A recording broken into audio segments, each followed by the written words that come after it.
No, I'm here to answer questions. Oh, terrific. I just thought I'd get a couple of domestic ones out of the way early so we can move on to the important Chogam stuff afterwards. Yes. Just on what's going on back home in terms of Aisha Verrill and her relative that has been revealed, or you revealed, to be working within the Ministry of Health. What is the next steps that should be happening here in terms of A, the Ministry of Health, and B, within the Labour Party itself? Well, first of all, the Labour Party is going to explain to us, surely, as to whether or not Aisha Verrill told her leader, Hipkins, the truth, because he said it was a distant relation, had no connections, basically. He made all sorts of statements that weren't true. So either he knew and he's not told the truth, or he didn't know, whereupon he wasn't told by his health spokesperson the facts. But either way, we're going to find out. He's admitted that he used the wrong words in saying a distant relative. What should happen now that he's made that admission? Well, you couldn't hardly use the wrong words. Either you knew or you didn't know. You know, sister-in-law, that's pretty close in every respect. And The ministry has accepted responsibility, so why... No, the ministry has not accepted responsibility at all. The declaration was made in 2021 by the sister-in-law to the minister who was her sister-in-law at the time. Can you see how extraordinary this is? And so if that declaration was required to be made then, how more was it required to be made when you had a new minister? And it wasn't. So what are you trying to say? We should sweep by of that? It's no matter. I've seen the way they've carried on against, dare I say, another minister all week. No matter how many times he's apologised, they just kept on going. You've used the name of this person, this public servant. Is that appropriate for a Minister of the Crown? There's a bit of a power imbalance there, isn't there, Mr. Peters, between the Deputy Prime Minister and a staffer at the Ministry of Health? Look, you're just too new, too unlearned to think you can get away with a question like that. When you say, isn't that the case, you mean that you've got the case right and everybody else is wrong. Sorry, no. She knew that she had to declare, surely, if you're declaring when her sister was in the role, surely she would know how important it was to make sure the new minister knew who she was. My question, and for 11 months, no, for 11 months she did not. And I'm not going to have this sort of behaviour going on. I want to know how many documents were leaked, how many conversations that she had with her sister-in-law, that is the opposition spokesman on health.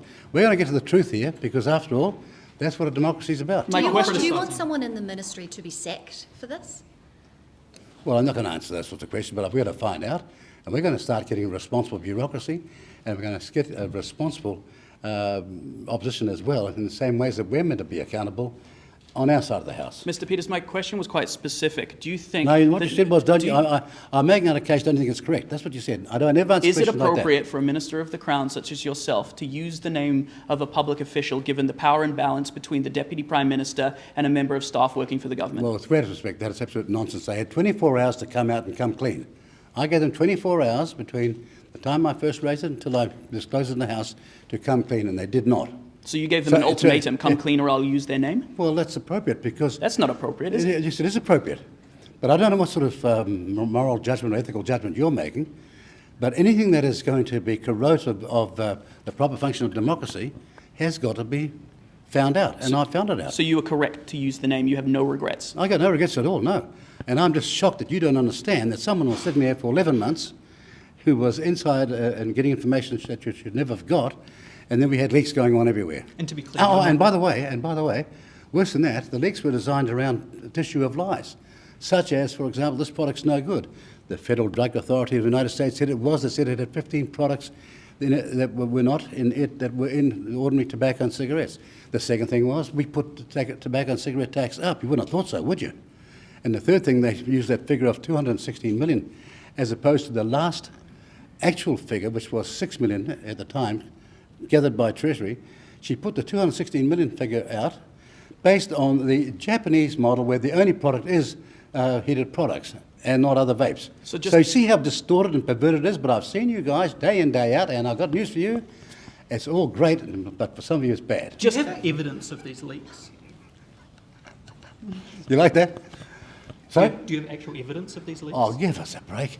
Look, do you think we don't do our homework? Unlike you, I go to the House as a trained lawyer. I'm not asking questions I don't know the answer to. So just to be clear, stand back and watch. Just to be So clear, you you have are evidence. accusing... I'm the mind box man, and everything else that you've ever seen in my past career. When did I go to the House and make allegations based on a surmise or suspicion? But just I to be back it clear, up. just to be clear, I do what the media should be doing.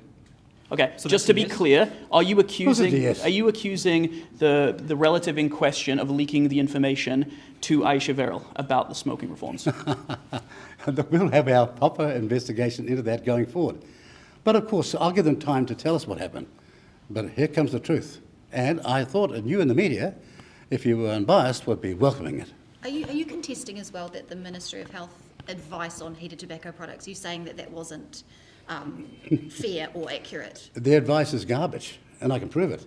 I'll just give you the figure that they made the assessment of 216 million, which are being foregone to the advantage of a tobacco company, based on the Japanese model, where there were no alternative vapes, just the tobacco company's model and product. That was it. So they go from 6 million to a figure of 216 million, and you're all repeating it. Right? And then it says that there's nobody who believes that this product works. Oh, well, Ash thought it worked, and Ash has been the most dedicated group for 40 years in terms of bringing down and changing the smoking habits of our country. And then you had all these other experts from the UK. But no, here we got a little group who went on a stubborn course all these years and have failed miserably, and they actually wrote a law which was an actual mess. You should find out about it. How come Cameron Slater has got it up on his post, how bad that law was and what the effect was, and not one mainstream media person has bothered to do a darn thing.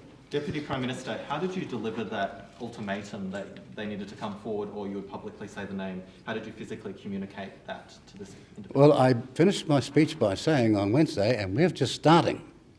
Now, surely you get it, if you go back on the history of how things are done, they would have been told, you better come clean and better come clean fast. But they didn't. So you're relying on them to hear your speech and get the message? I'm relying on them to hear my speech and get the message. They were sitting there. Yeah, I'm somewhat relying they might have their ears open, yes. So just to be clear, you're making a specific allegation that this staffer leaked, and you have evidence of that? No, you just come and wait. I'll do the unveiling of this matter very slowly. I don't want to give the birds all the seeds all in one day. Okay? It'll take time to feed the chooks, but you'll get it. But you get it downside faster than the Labour Party that took 7 days, 8 days, and still can't get a home run because they're telling a story that's not true. In this case, it is true. Well, Vaovasamanaia Winston Peters, Yes. You've met with the Deputy Prime Minister for Samoa Yes. before this. Can you disclose some of the discussions you had? Look, we had a serious conversation about our successful cooperation in dealing with this disaster here and how we can go forward and what we can do in terms of mitigating it as fast as we possibly can. We talked about we had a long-term cooperation in the Pacific and an announcement tomorrow that shows we do understand some of the climatic resilience problems that the outer nations have. So we talked about that without disclosing the details. Do you believe a formal apology should be delivered by the New Zealand government for the sinking? No, I don't. And I'll Why tell not? you why. Because we were here on a purpose of aid, charting the course of the latest developments here in the Samoa, and we had an appalling disaster. I don't think any Samoan leadership is asking for an apology. I think the serious people in Samoa understand that we're trying to cooperate. We're doing all this. We've put a lot of money into it. We've lost over $100 million in terms of a vessel, in which we put a whole lot of millions in as well. And in addition to that, the Norwegians gave us almost for free millions of dollars of product to go with it. So we've had a serious disaster, and I think the last thing the Samoan people, being Polynesians, would be trying to get an apology out of us. Will you be meeting with any locals that have been affected by the sinking? You know, given that you're a Matai, with your Matai title, will you be meeting with any locals affected by the sinking? Well, it's a timetable. We're sort of here for 39 hours. And this just happened to be the circumstances. Parliament's been sitting this week. As it stopped, we got on the plane, got here, and we've got to get back on our plane late tomorrow night. So it's whether we can get the time to do it. And just on the citizenship bill, how does it feel to be the bearer of good news ahead of your trip to Samoa, that the bill passed its second reading? Well, when we saw it, not taking credit for it other than to say we understood the circumstances in 1982, the impropriety of that imposition against the Samoan people, and that's why we backed this legislation. We want, though, some refinements to it, which you'll see in the Committee of the Whole House, and we're ready for that, and I hope it's to the satisfaction of the Samoan people of New Zealand and all those who are qualifying. So you're saying that your party will, as a Matai and a Thai chief in Samoa, your party will support the inclusion of the descendants in the amendments that is that I'm saying to you, watch for the matter that time of this bill that really matters is the committee of the whole House when changes can be made. And then you'll see what's going to go forward, because there's a lot of talk going on there, but this is the critical time when at the end of that meeting of the whole House, a committee of the whole House, you'll know what its shape's going to be, because it'll be confirmed at the end of that and going into the third reading. Then we'll know exactly where we are at. I am reluctant to make expression when I don't know the outcome is, what the outcome is, because there are other parties involved.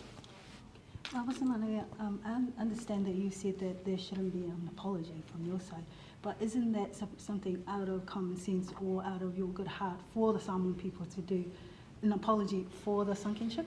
Well, look, I'm a Polynesian. I don't think we'd be demanding an apology. We just want to demand help. And we're pouring it in as hard as we can go. We'll do everything we possibly can to mitigate this and go on beyond that. And with other projects we've got going forward, I don't think that the leadership of Samoa is asking for an apology. No, I don't. There might be a few out there who might do that, but do they speak on behalf of the Samoan people? I don't know. What about the Presumably- Samoan people? What about the Samoan people? Would you apologise to them? Well, again, I'm talking about a whole nation and not just some Samoan people being different from the leadership. They're all one people.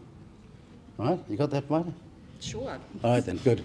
And So, if new you, Prime Minister, do you still think the monarchy has a relevancy in the Pacific or even the Commonwealth within the Pacific region?